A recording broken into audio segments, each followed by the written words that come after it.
Get ready for Netflix's gripping new medical drama, Pulse. Set in a cutting-edge Miami trauma center, third-year resident Dr. Danny Sims is unexpectedly thrust into a promotion when beloved chief resident Dr. Xander Phillips gets suspended. Then, with the emotional and physical stakes at their highest, a storm will push the hospital and its residents to their limits. Witness how life can change in a heartbeat when you're operating under pressure. Watch Pulse April 3rd, only on Netflix. Welcome to DSC's Campfires with Larry Weissoon, a unique blend of hunting, fishing, wildlife conservation, and the outdoor lifestyle. DSC's Campfires is brought to you by DSC, Conservation, Education, and Hunter Advocacy. Hornady, accurate, deadly, dependable. Taurus, award-winning revolvers and pistols. Stealth Vision, high-tech, precision-driven equipment for the modern hunter. Mossberg, American-built, American-strong. Vineyard Max, deer attractants created for the aroma of success, game feeders, and other innovative hunting products. Red 55 Winery, signature wines from the Emmy Award-winning country artist Miranda Lambert, owned by Rick and Beverly Lambert. Mr. Gray Thornton, you and I have known each other since the last millennium, if I recall correctly. I think so, since dirt was formed. But anyway, good to be here with you, Larry. And we are back in God's country. We're in your country, in Texas. And you know how much I love Texas. And now I love Montana. But let me tell you, there's a feeling when I come back down here. It's God's country, and it's the people. It's a can-do attitude. Texans pull up their boots, make things happen, and I love to be a part of this. We do too. Having you here back again, I think there was a bunch of us that had tears in our eyes when you left. Well, I know at least one person that felt that way. But you never know. You never know. It's all good though. But yeah, you're right. It's good to be back, and it's great to see you. Great to be on your program. I truly appreciate you being here. This is really kind of special. You and I get to see each other occasionally at different kind of shows, and unfortunately my schedule has been such that I couldn't get to the sheep show the last couple of years, but hopefully that'll change this coming year. Love to have you there. We have a good time. We're always trying to figure out a new way to do things, and we obviously raise a lot of money there, and then we put away and give away a lot of money. But one of our team came up with pretty good things. Says, "Come for the sheep, stay for the party," and that's kind of what the sheep show is. It's a niche market. Last year, we directed $11.1 million to sheep conservation and programs that benefit them. So, obviously it's a big fundraiser, but it's a family and it's fun. And that's Dallas Safari Club too. It really is. Of course, you were such an instrumental part of creating Dallas Safari Club to where it's come to. I mean, your leadership there those many years was had untold value. Thank you for having done that, and thank you for what you moved over to the Wild Sheep Foundation at an interesting time, and we're not going to go into that. That was a rough time. When I was with the Dallas Safari Club from 1997 to 2008, I think there were about 600 members at DSC then. And when I left, I think we had 4,000. But that's a whole nother story. But yeah, when going to the sheep. It was a rough go. They'd gotten themselves into a lawsuit, I think in 2005. They lost it in 2008. Kind of funny because you look at the growth and the great times at Dallas Safari Club in those years. And I called up my dad and I said, "Dad, my goodness, I've got myself into trouble up here in Wyoming in this organization that I'm with." And I was telling him some of the challenges. Now we've got through them. We've got through them in spades. But he goes, "Son, next time you change jobs, would you do a little bit better due diligence?"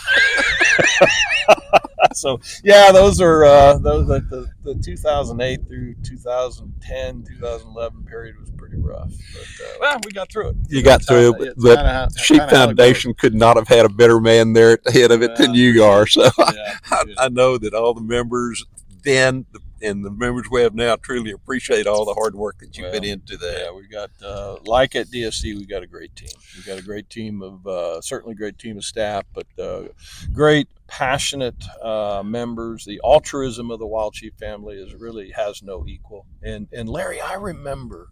This is kind of a DSC WSF moment. I can remember 2005. Roger Hooper was still alive. Yes.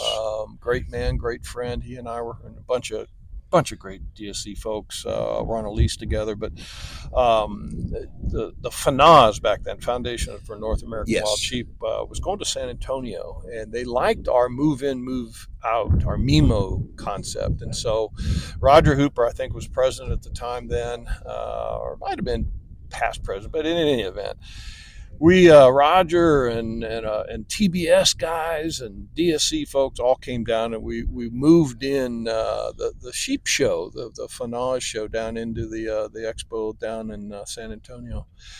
And I remember going to a couple of those banquets, and DSC was on a roll, and still is. It still is. Yeah. DSC was on a roll back then, and we were pretty proud of ourselves. Well, hell, we're Texans, so we were pretty proud, and we had a couple of tables in the FNAS banquet, and I can remember watching what these guys were selling stuff for, and I'm looking at Roger, I'm looking at a couple, and I said, can you imagine if Dallas Safari Club had this crew? And yeah, that was something. And then, as I mentioned, there was kind of a challenging time with the Sheep Foundation, and that just happened to be when I first went there. And I looked around that day, and Larry, I had to say, my God, if this FNAS had the Dallas crew. So you know what? It all comes full circle. It does. But both organizations are doing great now. So yeah, so it's all good. It's a great industry. Tell me some of the things that y'all are involved in right now, and I want to lead this to Texas, since we're in Texas. Yeah. But what are some of the things that are going on that you're probably most proud of, as far as the organization is concerned? Yeah, certainly our fundraising is through the roof, and our ability to direct money to the Wild Sheep Resource is through the roof. And Larry, I think we put in the last 10 years $60-some-odd million to a resource. So amazing. The challenge is the impact. And there's something about wild sheep. I've got a biologist on staff that says these damn things are born looking for a place to die. And he's not too far from wrong. No, he's not far from the truth. I was involved with the sheep program here in Texas for a while, and I can attest to that is a true statement. And talk about a irony. You've got a species that lives in some of the toughest, harshest, highest, coldest, driest, hottest environments, and then they're prone to respiratory disease and anything else. You and I were chatting before we got on this podcast about some of your work with blue tongue and and then scabies, and well, now it's Mycoplasma pneumonia. And it's like, what the hell pathogen or disease or challenges sheep have? So getting back to successes, there's been some exceptional successes with wild sheep restoration. There's about 25,000 or so bighorn sheep in North America in the late 1960s, early 1970s, down from probably 1 million to 2 million in 1800. So but we're up to about 85, 90,000 today. So a threefold comeback from their lows of 25,000 in the early 70s. But it's ebbs and flows and ups and downs. And you have one population that does really, really well. And then you have other populations that are down. Recently, heavy snows in Alaska. Spring snows are basically eliminating groceries from Dall sheep. I mean, they just can't paw through heavy, deep, wet snow. Drought in southern Nevada. We've had incredible growth. The organizations in Nevada, Fraternity Desert Bighorn, Nevada Bighorns Unlimited, and then the various city versions of NBU have done just such an exceptional job of bringing desert sheep back. But now we're almost in a situation where in some places we have too many.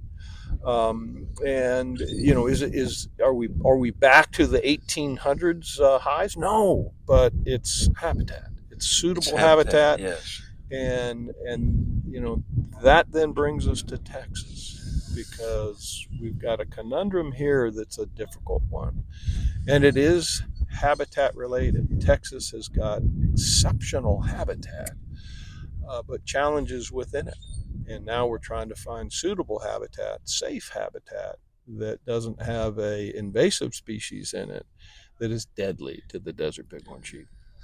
And that would be. Oh, dead. Thank you. So, we just had a conversation. We were visiting with Sam Cunningham. He's president of Texas Bighorn Society. He's also on our board of directors. Brilliant man, great guy, good Texan. And we have a conundrum. You look at the wildlife industry in Texas, and it's something that you and I both relish and welcome and champion. Be it the endemic species that we have, the great white-tailed deer. We got pronghorn. We got a bunch of species, but then there's the exotic species, and in many cases, that's just been fabulous for Texas. It's a great industry. It's certainly a great thing for hunting, but it's a food source. But we've got a situation now where Texas Parks and Wildlife, with good intentions, introduced the Barbary sheep to Texas, 1930s, 1940s. I think you were visiting with us this morning on. And it was introduced as a huntable species, and it was introduced into Texas. It was introduced into New Mexico. It was introduced into Old Mexico. And there, I think, are some audit up in Oregon. And again, a very strong, hardy species, certainly hardier than our endemic sheep. And I guess, and you're the biologist. I'm a business guy, from the CIC standpoint, I think they call it a pseudo sheep. So Yes. It might be more of a. It's not really even a goat. I think it's kind of more cur-like. Okay, yeah. So it's a different. It's not really sheep, but we call it, or it was called in Morocco Barbary sheep. We call it an aoudad. But the bottom line is that species has had a linear growth, as any wildlife can have, but now it's got an exponential or a logarithmic growth. Yes. And what's happened is that we have a non-indigenous species, exotic species, that numbers currently range 45, 55. Some may say 70,000 running around ranches in Texas. And you and I have seen the videos. It looks like cockroaches running across the hillside. And I've seen it in real life too, unfortunately.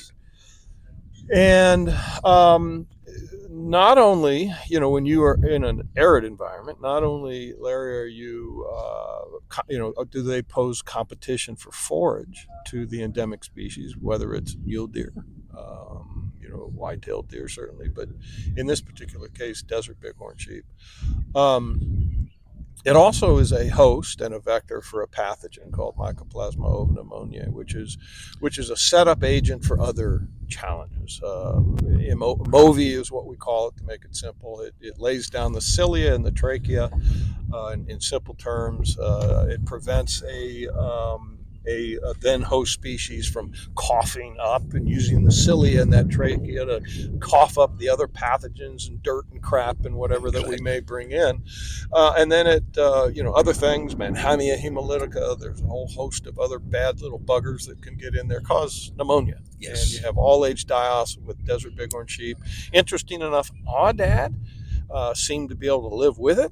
Desert sheep, for the most part, cannot. So, in a nutshell, we had such an incredible comeback with desert bighorn sheep in Texas due to the work of Texas Parks and Wildlife, Texas Bighorn Society, brought back that species, which is just iconic for the Lone Star State, brought it back from extinction, basically, extirpation in the 1960s to about Probably extinction. Yeah. 1800?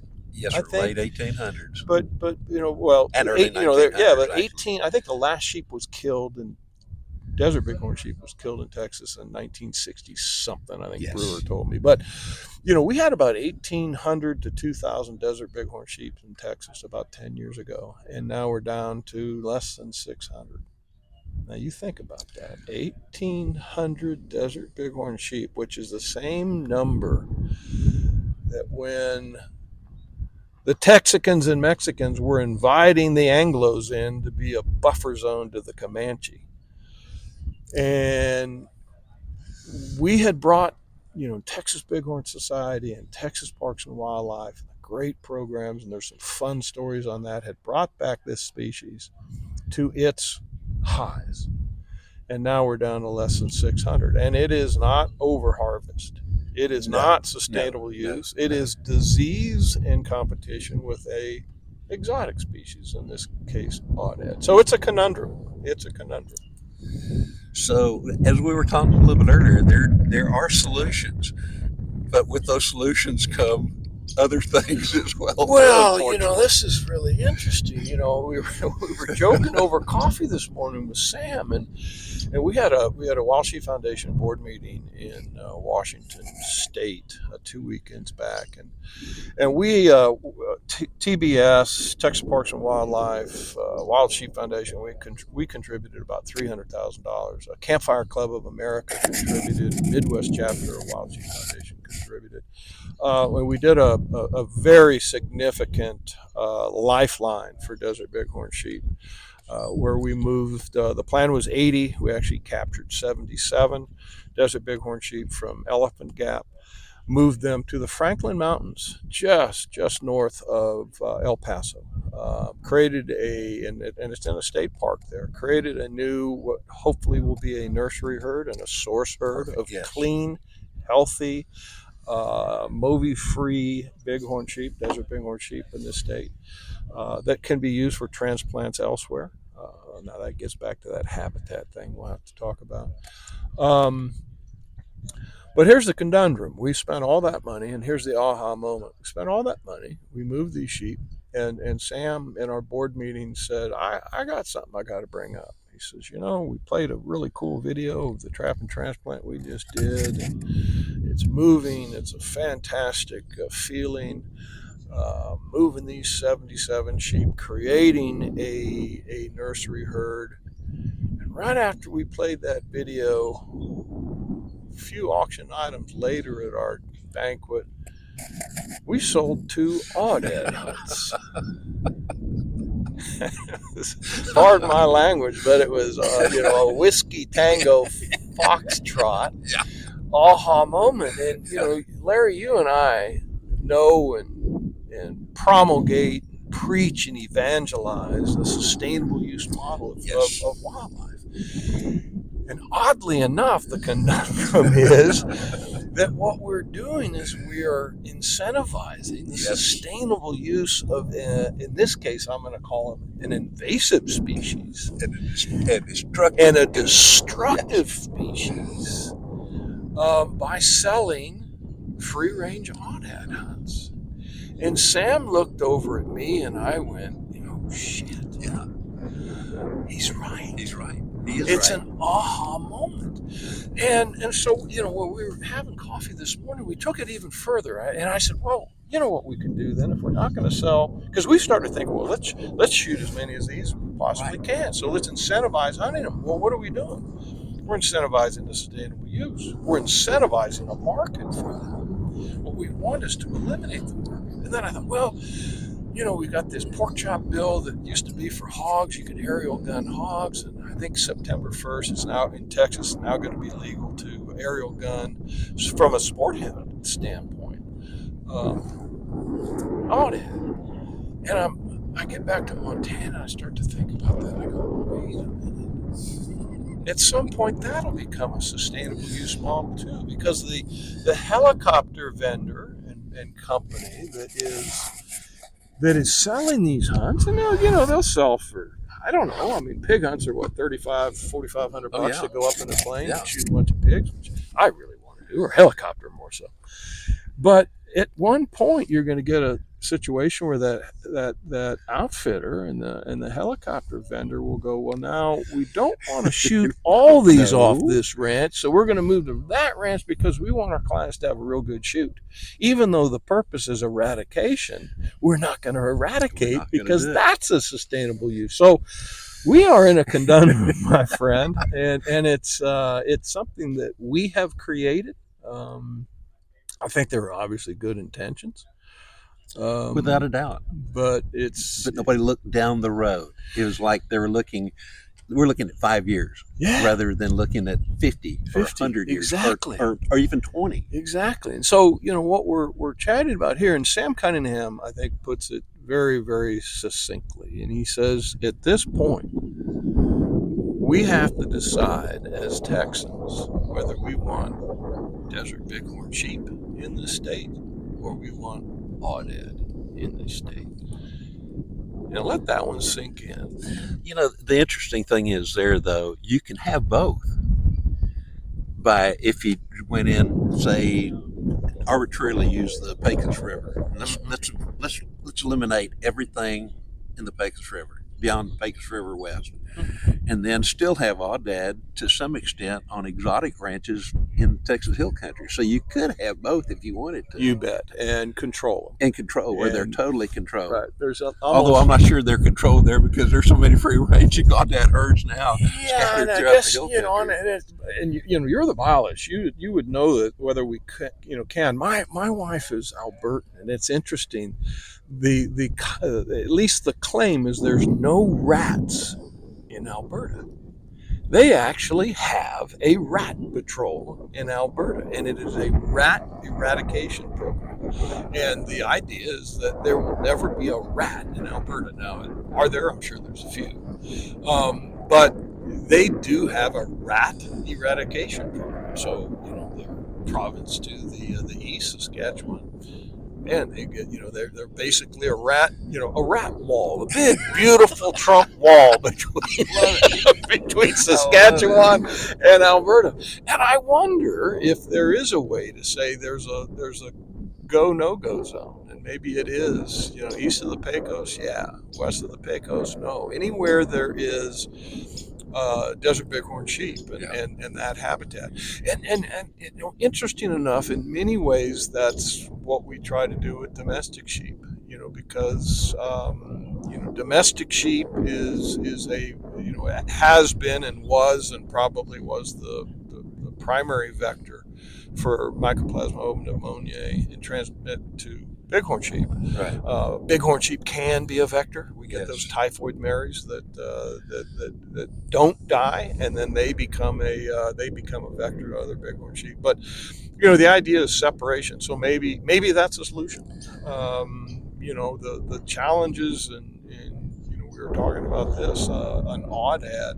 I think they become sexually mature at about 9 months.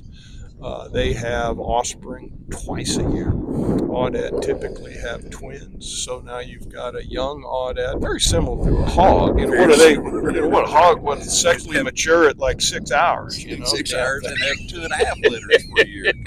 So we got a conundrum, and it's something that I guess to bring us back down and not talk too much about disease and get into the weeds, but it's one of those things that we have as an organization, Wild Sheep Foundation, have had kind of an aha moment that even though we preach the good gospel that, hey, look, this is a challenge, we got to deal with it, we were actually incentivizing it. So we, under Sam's leadership, he has put together a kind of an aoudad policy team to discuss what are we going to do. We're here in the spring. Our plan is by June we're going to have a policy position that the foundation will have.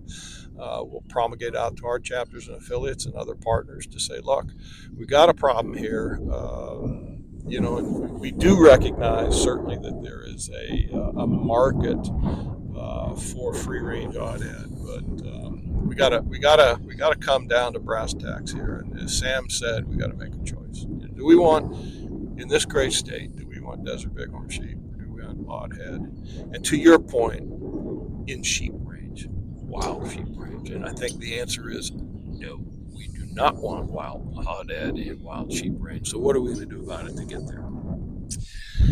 It's going to come down to incentivizing people to remove them, I think, more so than anything else. Maybe there's a way to go to a landowner and say, for every aoudad head you bring me, or 2 years or whatever, like a bounty system kind of thing, like they've done in the past. Yeah, I think because of the dollars involved with some of the ranches out there that they're receiving off of hunting aoudad right now, there's got to be a way to replace that income. And to me, that's something to consider. Yes, and you're so right. Hey, look, we're capitalists and proud of it, Right? And so we need to use market forces to incentivize good behavior, and again, and choices. Everything in life is a choice, and there's benefits and burdens. So you kind of chart it out and go, well, using Sam's point, if we're going to have to make a choice, and let's say that you're, the Pecos line, let's use that. This is the Pecos line, and our choice is 0 aoudad west of the Pecos.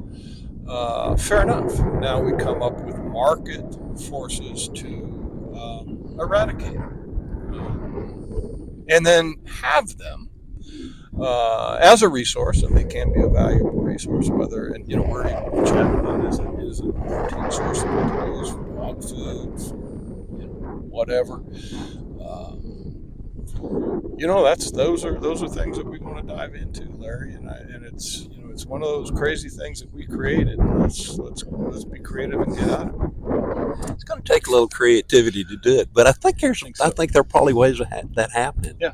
And I think part of that too is just the more awareness of that landowner out in West Texas, or the general sportsman, about how destructive in this instance those aoudad are being, and not necessarily just to the sheep, but also to the desert mule deer populations out there. And you look at farther down south, like the Carmen Mountain whitetail as well too. Sure. All those areas now that I hunted back in the 70s, there were no aoudad. And in visiting with Sam a while ago, he was telling me about, like, down in the Chenades, it's overrun with aoudad now. Yeah. So I think it's making that awareness to the landowner and to the general public, and particularly also to the outdoors people. It's got to start there somewhere. Yeah, it's interesting. I've got some really, really good Mexican friends, and one of them's a gentleman named Emilio Rangel. He's down in Coahuila, and Emilio has just a beautiful paradise, La Pomosa. It's a family ranch that he has built back up to about 100,000 acres. He reintroduced desert bighorn sheep into La Pomosa. There was some exotics there at the time. He's still got some elk running around, but he's got I think the species is now called the Central Mexico, whitetail. Right. We call it the Micuanense. Yes.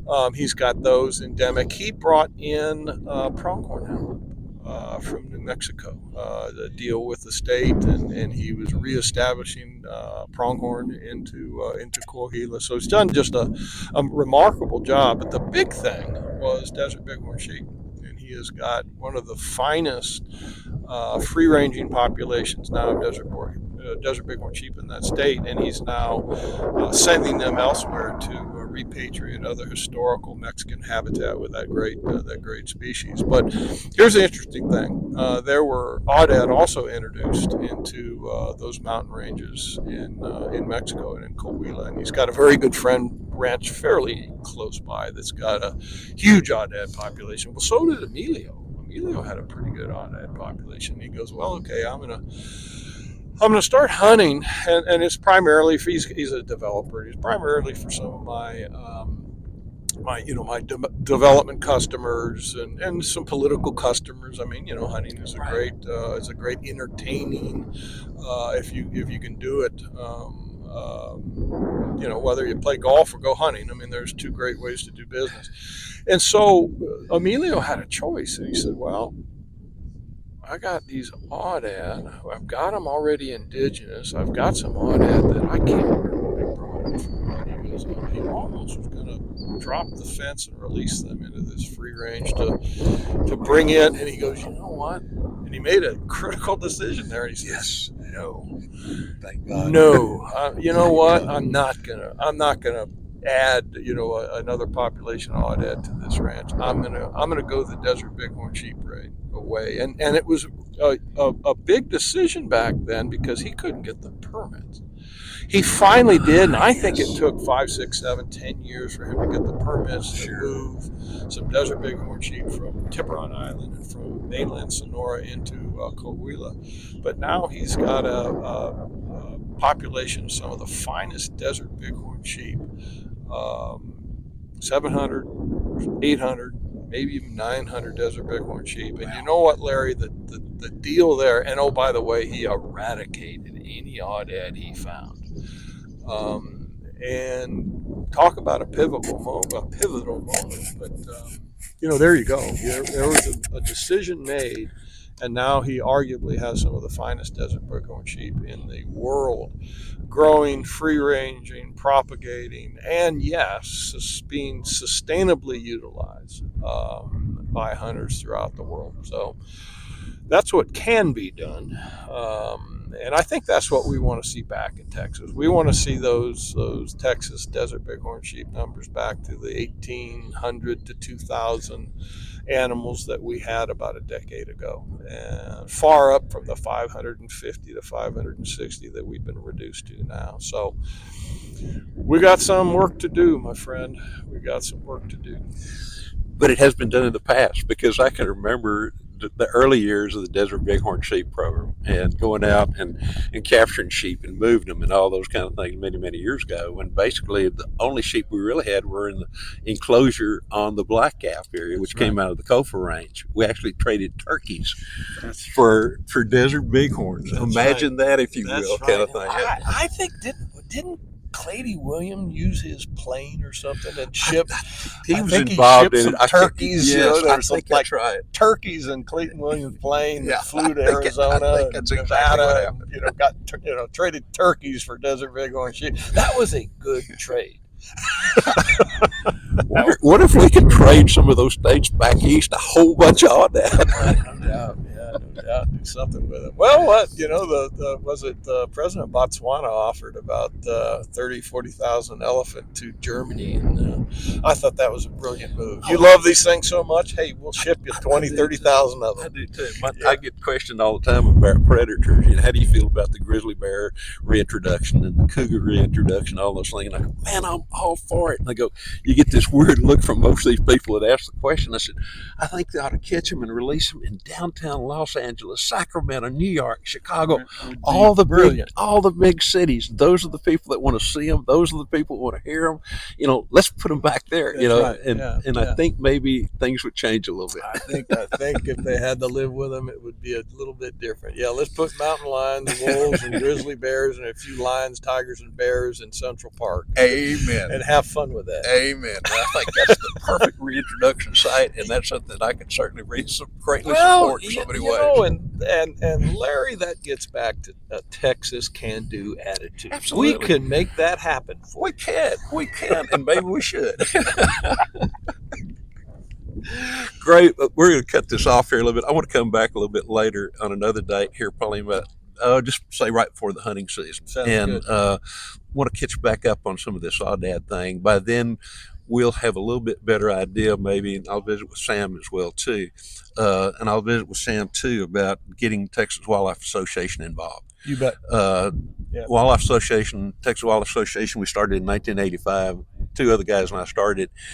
We've got a substantial number of landowners and sportsmen involved. And I think with their involvement, we might be able to get something accomplished, because those people love their wildlife, and they also appreciate true, what we consider native wildlife, as opposed to introduced kind of thing. You bet. And I mean, the TWA, just a standout organization of passionate conservationists that can get things done. And obviously we're joking a little bit about the can-do attitude of sending wolves to Central Park, but we're not joking about the can-do attitude of Texas. And the private landowner in this great state is why you have the wildlife that you have. And if it is going to be a market-based solution, it's got to make economic sense. And you know what? Texans are the ones that can make that happen. And Texans are the ones that are going to be able to think that through and go, all right, we got a little problem. And I don't know, Larry. I'm gonna start calling this the Larry Weisshuhn and Pecos line. And maybe that's what we discussed. To me, you can have both. I mean, for sure. unfortunately, we don't really have really good habitat up north, talking about the Panhandle, Yeah. for desert bighorns, although I think There's areas aoudad where there. but there's a tremendous number of aoudad there. Yeah. But I think if we can establish a line, of course, there may be some coming across from Mexico, so it may have to be the Pecos Rio Grande line. Could be. Kind of thing, and then we'll cut the line across up in northern New Mexico. But that kind of thing, to me, you can have both, high fence kind of things. Sure. So if somebody wants to do aoudad, absolutely, let them do it. Let it do it there. Right. But let's remove the aoudad out of West Texas. Yeah, totally. Yeah, let's get them out of Desert Bighorn Range. Absolutely. That's what we need to do. Before we close this down, and I ask you how to get in touch with the Wild Sheep Foundation, I want to ask you: do you remember a night somewhere along not far from the eastern coast of the U.S. where several people ran through these hedges going to a motel room? I cannot confirm or deny any knowledge. Or I'm really not. Or it might have been somewhere near Raleigh, North Carolina, but I'm not sure. No, I can't remember either. But I thought maybe you could jog my memory about all that. I kind of remember something about that, and I do remember a great man from Camp Wood area, Barksdale area. I don't know what his name is, but his initials are Tim Fallon, I think. Yeah, I think. But I remember going back a year later, and that hedge had that same silhouette of he, and might even have been me. Oh no, sure. No, probably not. I would have never done anything that's crazy that busted through those hedges. After we were setting our hair on fire, we were doing the poke where you put a toothpick and light it on fire. I don't know. There might have been some whiskey involved there. Maybe, maybe probably sparkling water. I think that's what it was. Man, we've had some good times, right. Larry. Absolutely. We have had good times all over this country. That is and the more we talked about just that, all these memories start coming back. I'm going, oh my God. No wonder why we have gray hair. I'm amazed we're alive. You know what I mean? Well, and I always say, I'm 63 now. You're like what, 65? Well, I'm like 61. I wish. But damn, if I knew I was going to live this long, I might have taken better care of myself. But I also know that's not true. Damn right. It, live life. Absolutely, live life. We are guaranteed no tomorrows. God has blessed us with a great country and a great existence, and you know what? Just going to enjoy it. Amen. With that said, how do people learn more about the Wild Sheep Foundation? They can go to our website, which is wildsheepfoundation.org, wildsheepfoundation.org. Certainly find us on Facebook. You can find us on Instagram. Just chase us down. But we really appreciate it. Our purpose is to put and keep wild sheep on the mountain. We do so, and we'd love to have you as a member. Absolutely. I've been a life member there now for a while, thanks to you, several years ago. But Gray, thank you so very much for joining us around the DSC campfire this morning. I so look forward to the next opportunity to do so. But remember, go to the wildsheepfoundation.org to learn more about the wild sheep and all the fabulous work that this organization has done and continues to do. Thank you for all you've done there and all you've done for wildlife conservation. I appreciate it, Larry. Great to be around your campfire, brother. We'll see everybody back here again next week. No telling where, but Gray, thank you so much for being with us, and look forward to getting you around a real campfire for too very long. Sounds good. DSC's Campfires has also been brought to you by the Crown Bar in LaGrange, Texas, Texas Wildlife Association, Habit, Our Gear, Your Adventure, Double Nickel Taxidermy, and Burnham Brothers Game Calls.